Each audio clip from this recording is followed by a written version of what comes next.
Assalamualaikum warahmatullahi wabarakatuh. Selamat jumpa kembali. Kita panjatkan puji syukur kepada Allah yang memberikan kepada kita kesempatan, rahmat dan hidayahnya kepada kita. Salam salawat panjatkan kepada junjungan alam Nabi besar Muhammad SAW dengan ucapan Allahumma sholli ala Muhammad wa ala alihi. Mudah-mudahan kita semua diberi rezeki, diberi kita kemudahan untuk memahami akan ayat-ayat dan atau perintah-perintah Allah untuk kita amalkan dalam kehidupan sehari-hari. Di sini di surat An-Nas, yang mana surat An-Nas ini yang artinya katakanlah aku berlindung kepada Rabb manusia, berlindung kepada Malik, penguasa manusia, pemimpin manusia, Ilahin Nas, kepada sesembahan manusia. Di ayat 1-3 surah An-Nas ini adalah tauhid.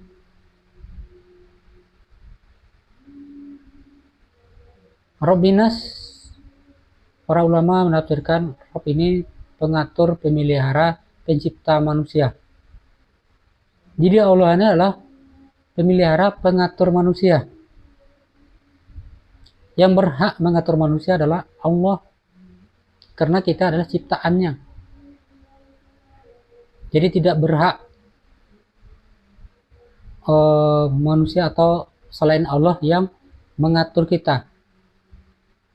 Dengan apa Allah mengatur kita? Itu dengan wahyu, firman-Nya, yaitu Al-Quran. Jadi yang berhak mengatur manusia ini adalah Allah dengan aturannya, dengan Al-Quran. Bagi siapa yang mau mengikuti wahyu atau mengikuti Al-Quran itu, maka dia diatur oleh Allah. Siapa mereka? Yaitu orang-orang yang beriman. Maka di situ Allah itu siapa? Allah itu Rabb, pengatur manusia, mengatur manusia dengan hukumnya, yaitu Al-Quran. Jadi kita diatur oleh Al-Quran. Jadi aturan Allah itu adalah Al-Quran. Jadi Allah Maha mengatur. Yang berhak mengatur manusia adalah Allah. Mengatur manusia dengan Al-Quran. Malikin Nas, raja manusia, penguasa manusia, pemimpin manusia. Yang berhak mengatur memimpin manusia adalah Allah, bukan yang lain. Jadi bagaimana Allah memimpin manusia? Apakah Allah turun langsung ke bumi mengatur manusia? Tidak. Ada wakilnya, ada rasulnya. Siapa? Nabi Muhammad. Diutus untuk mengatur atau memimpin manusia. Jadi mandataris yang dimandatkan oleh Allah untuk memimpin manusia itu adalah Rasulullah Nabi Muhammad. Jadi yang berhak mengatur manusia adalah Allah melalui mandatarisnya, melalui wakilnya di bumi, yaitu Nabi Muhammad. Kalau manusia pertama itu Nabi Adam, dilanjutkan oleh nabi-nabi selanjutnya, Nabi Idris, Nabi Nuh, Nabi Musa, Nabi Daud, Nabi Sulaiman, Nabi Yunus, Nabi Isa, dari Muhammad. Itu adalah wakil Allah di muka bumi, wakil kepemimpinan Allah di muka bumi yang dicontohkan oleh Nabi Muhammad. Jadi yang berhak mengatur manusia ini adalah Allah dengan sistem cara yang telah diterapkan, dijalankan oleh Rasulullah Nabi Muhammad. Dia berhukum kepada Al-Quran, pemimpin-pemimpin yang beriman yang menerapkan aturan atau hukum dari Allah. Itulah Malikin Nas, penguasa manusia, dan Ilahin Nas, sesembahan manusia.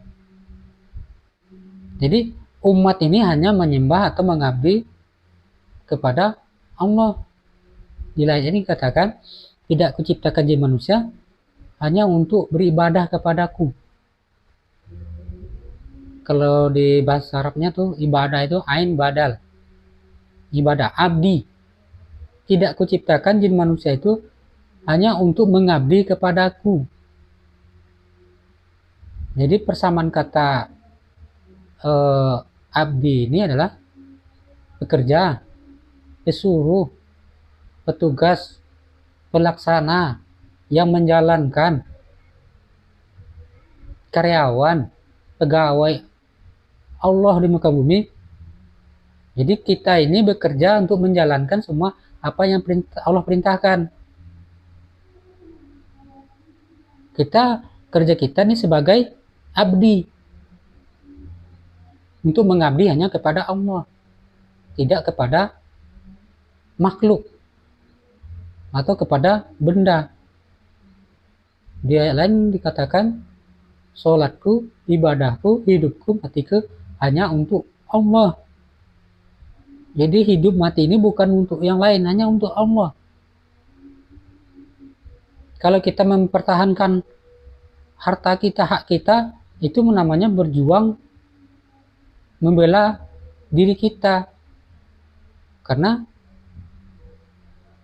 harta kita atau milik kita itu dirampas oleh orang lain. Makanya kita diperintah Allah untuk membela diri. Itu perintah Allah. Tapi tujuannya bukan karena benda, karena manusia. Tujuannya bukan karena Allah. Tujuan akhirnya itu kita membela sesuatu tuh bukan karena Allah, tapi karena sesuatu, karena berhala, karena hal-hal lain.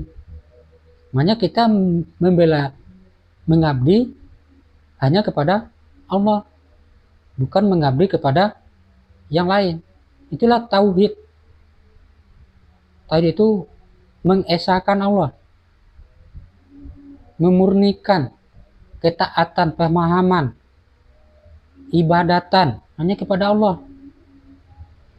Jadi tauhid itu kita memakai aturan Allah, diatur Allah, mengerti aturan Allah, karena Allah itu yang mengatur kita.